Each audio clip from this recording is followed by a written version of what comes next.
El anuncio de Brasil como garante de las liberaciones que el grupo terrorista de las FARC prometió hace más de 2 meses y medio devolvió la esperanza a 6 familias colombianas que esperan a sus seres queridos privados de la libertad hace más de 12 años. Como en otras operaciones humanitarias, el gobierno de Brasil prestará la logística para recoger a los secuestrados en un punto indeterminado de las selvas colombianas. El proceso de liberación de Jorge Trujillo, Jorge Humberto Romero, José Libardo Forero, Luis Alfonso Beltrán, César Augusto Lazo y Carlos José Duarte estaba congelado desde el 1 de febrero. Según el grupo terrorista de las FARC, no había garantías para entregar a los secuestrados porque el gobierno de Juan Manuel Santos había militarizado la zona donde al parecer iba a producirse la entrega. El gobierno desmintió al grupo criminal. Por Dios, no más trucos y engaños. Ni siquiera sabemos dónde están los secuestrados.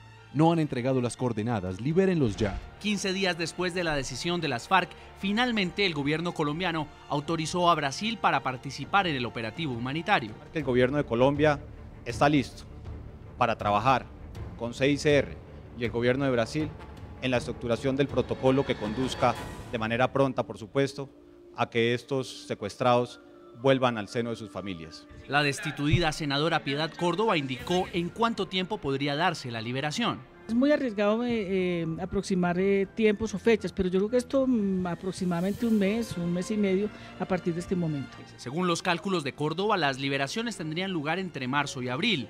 Analistas internacionales temen que el operativo coincida con la Cumbre de las Américas, que tendrá lugar en Cartagena, Colombia, el 17 y 18 de abril, y que el gesto humanitario sea utilizado por las FARC para lavar su imagen terrorista. Pero más allá del uso político que el grupo criminal haga de las liberaciones, 6 familias colombianas esperan que sus seres queridos regresen a sus hogares de inmediato y sin condiciones. El gobierno ha dispuesto de un operativo que en materia de seguridad da la absoluta garantía de que la entrega de estas personas esté rodeada de condiciones para la seguridad de ellos mismos y la de quienes van a hacer la entrega de los secuestrados. Nuestros invitados, por lo menos 3 de ellos, han vivido en carne propia, ya lo hemos dicho, el secuestro, pero también han vivido la liberación. Quiero hablar con Alan Jara porque Alan Jara hace parte de Colombianos y Colombianas por la Paz, esta organización que está mediando también para la liberación que viene en camino y según las fechas de las FARC podría darse en un mes y medio. Este proceso que se viene dando, ¿por qué se puede distanciar tanto? ¿Por qué empiezan las FARC a hacer, entregan, no entregan, cambios en las coordenadas? ¿Por qué pasa todo esto? Yo creo que es un proceso que hay mucha desconfianza, es un proceso muy delicado. Permítame verlo con ojos de secuestrado. Tiene toda la autoridad y como miembro ahora. Claro. Y de la familia de los que están esperándolos, que es la ilusión de la libertad después de tantos años de sufrimiento. Uno allá, como se dice comúnmente, no la cree. Uno tiene no solo el derecho, sino la obligación de ser pesimista, porque muchas veces se han dañado muchas opciones de libertad y uno deja como un polo a tierra para no sufrir el desengaño, la desilusión total que lo arrastraría a uno a una situación muy difícil.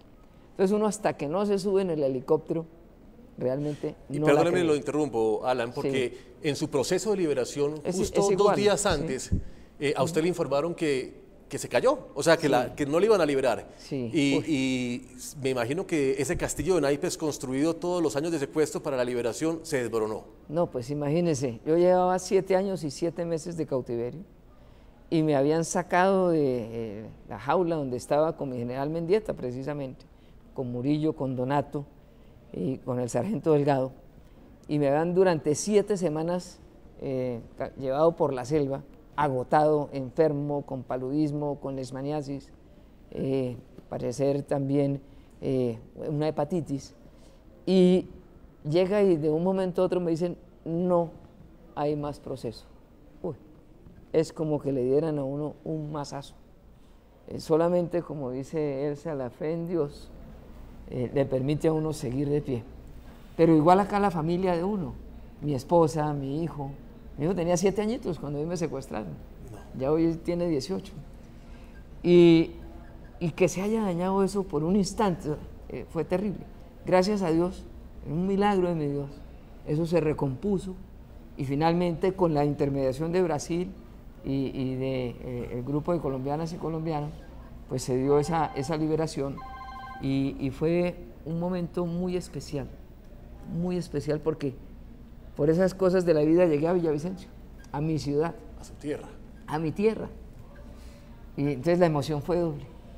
Y el otro milagro, llegar y encontrar también a mi familia, mi hogar, mi hijo, mi esposa. Claro.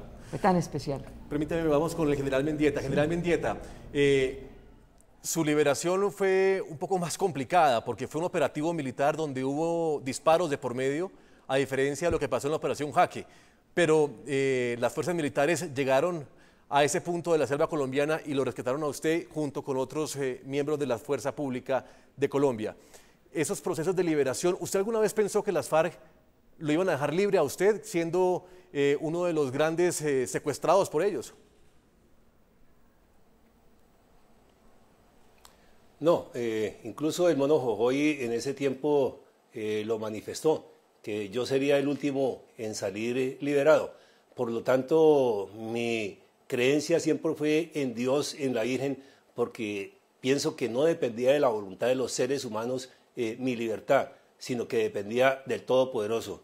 Y afortunadamente, gracias a esa creencia y gracias a la voluntad de Dios, pienso que salí libre. Él acondicionó todo, dio el momento favorable cuando intervino el ejército, los orientó, los guió. Aparte de eso, los llevó hasta el lugar indicado, porque a pesar de la cantidad de disparos, de explosiones que se presentaron en ese momento de mi rescate, y diríamos que no tuve tiempo de prepararme en dar ese salto de cautiverio a la libertad como le tocó a Alan durante 7 semanas, como ya lo manifestó. No, la cuestión nuestra fue de unos cuantos minutos, más o menos 30, y cuando ya veo el soldado que se acerca por la selva, en ese momento yo me siento ya libre, no como Alan, que él dijo hasta que en el helicóptero no salga, no estoy libre. No, en el caso mío, cuando veo el soldado, cuando veo el casco de ese soldado que va avanzando por la selva, en ese momento me sentí libre. O sea que la situación fue totalmente diferente. Y permítame un momento, Juan Pablo, también le aclaro a Elsa que nosotros no nos hemos olvidado de Luis Hernando Peña Bonilla. Siempre el gobierno nacional, el Ministerio de Defensa, en este caso la Policía Nacional, está pendiente de todos sus hombres y hace todos los esfuerzos necesarios precisamente para traerlos a ellos, a sus hogares, al seno de sus seres queridos. También es bueno mencionar que aquí en España, en los diferentes escenarios donde me he hecho presente, llevo cada momento el recuerdo de Luis Hernando Peña Bonilla, como ese ha hecho que la FARC en este momento no ha demostrado dónde están él, si está vivo, si está muerto, y aparte de eso mencionamos también a Julián Ernesto Guevara, como ese compañero nuestro que lo dejaron morir misericordiamente los salvajes de la FARC allá en las selvas de Colombia. Mayor Javier Rodríguez, estamos hablando de las liberaciones, ya cuando las FARC pues anuncian este proceso de una nueva liberación de 6 hombres de la Fuerza Pública de Colombia. Pero entonces su historia de liberación va con una operación, como se ha catalogado, una operación perfecta, la Operación Jaque, que fue a través de un engaño donde las FARC caen y el grupo más preciado, por lo menos uno de los más cuidados por este grupo terrorista, cae en manos del gobierno nacional, recuperándolos a ustedes y volviéndolos a libertad. Cuando se habla de liberación en su grupo, donde estaba Ingrid Betancourt y los 3 norteamericanos, ¿ustedes pensaban que tenían, que podían caber cuando hablan de liberaciones de ellos, ustedes estaban en el mismo grupo o pensaban que salían primero ellos? Bueno, en el caso nuestro, como lo decía mi general, por ser nosotros oficiales, en algún momento, pues el Mono Jojoy ya le había dicho a mi general que iba a ser el último, pues por obvias razones también nosotros seguiríamos pues en esa secuencia, pues, y no creíamos que íbamos a ser tan pronto liberados o que la FARC tomara la decisión, además porque la toma a Mitud, pues para ellos representaba, entre comillas, un botín de guerra muy importante porque ellos además habían catalogado esta operación como la Operación Marquetalia, entonces de una u otra forma casi que estábamos sujetos o estábamos seguros de que la FARC, en el caso nuestro, nos iban a liberar ya en la última parte pues de ese ciclo cuando ellos tomaran la decisión. Entonces, casi que siempre estábamos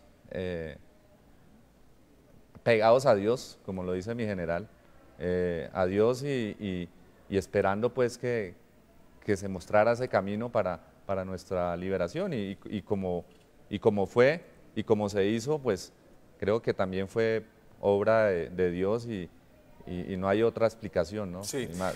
Alan Jara, digamos que en este proceso que se aproxima en Colombia de liberaciones, esas personas, estos 6 miembros de la Fuerza Pública han sido anunciados, les han anunciado a ellos que empieza la marcha hacia la paz, hacia la liberación, como fue en el caso suyo. En esos pasos que empiezan ellos a dar en la selva, que ya van rumbo a ese fin del capítulo del secuestro, ¿cuál es la sensación que pueden llegar a tener estos hombres que hoy están marchando rumbo a la libertad según ojalá que cumplan, ¿no?, la palabra de las FARC? Yo confío en Dios, en que no solamente estos 6 van a ser liberados, No, pues ojalá que fueran sino todos. que sean liberados todos. Estando aquí, mi obligación aquí es ser optimista. Y desde luego anhelo el regreso de todos, y civiles, militares, policías, todos, y que los que no regresen se sepa qué pasó con ellos. Porque al lado del caso de Luis Hernando, está también el caso, ahora que entre los liberados vienen liberados de la toma de Puerto Rico, hay un muchacho también de la toma de Puerto Rico, de la policía, un patrullero, Edgar Murcia. Él intentó escapar del cautiverio y nunca se supo más de él. Él salió del campamento, de la jaula donde lo tenían, y nunca se supo más de él. No se sabe si murió en la selva o lo asesinaron o lo tienen secuestrado. La familia también vivió un drama similar. Pero ahora con la noticia de esta libertad, pues yo me alegro profundamente por las familias de ellos, los hijos de ellos que no los conocen a sus padres. Yo les cuento historias e historias de sus padres, y a los viejos, a los papás de ellos, que ya están cansados de esperar tantos años que venga la libertad. Es un momento muy especial, muy importante, y qué bueno que estas noticias de libertad van acompañadas de la libertad de todos. De todos. Y que el secuestro el secuestro no tiene ninguna razón de ser, nada en el mundo puede justificar un secuestro. Y es una petición que no solo se hace en este programa, sino se hace en América Latina, en este SOS que hace la noche de NTN 24, la liberación de todos los secuestrados en Colombia. Hacemos una pausa, ya nos vemos.